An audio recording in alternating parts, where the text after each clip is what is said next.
Хубаво избяга от удара, който опита американеца Тервел Пулев.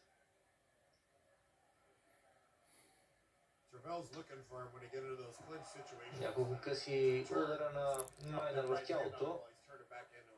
Опасно са движението с глава на Майнър и ми се струва, че при още едно такова положение би трябвало да бъде предупреден или поне забележка да му бъде направена. Ето отново вижте как опасно е неговото движение с глава.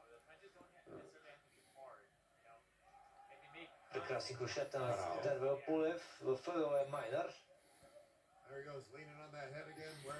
Наведе главата.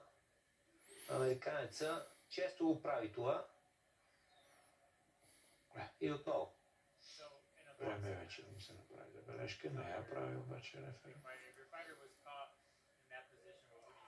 Силен на Тервел с дясната ръка. Майнър вдигна гарда и малко глупо се защитава в тези моменти. Така и предполагах, че ще се случи и вече не е така активен Майнър. Доста време отделя за това да се предпази от ударите. Чудесни десни прави в главата на Майнър. Отново да е прав, но въпреки това трябва бъде доста предпазлив, защото някой случайен удар може да достигне до него.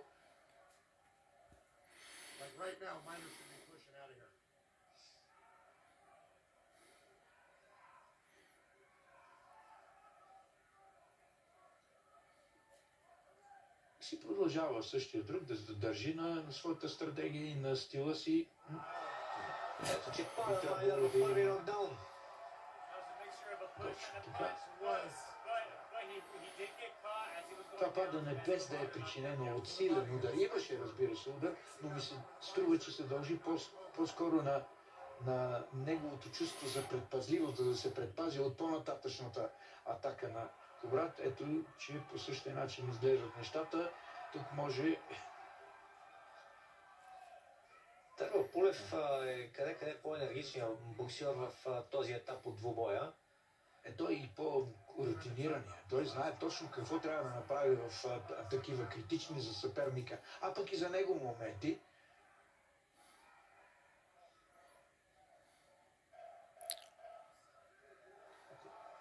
Дали няма да видим още един нокдаун в последните 10 секунди на рунда? Изтегля се назад Тервел Пулев. Ще изчака навярно гонга, да. Работа. Отново десния прав достигна до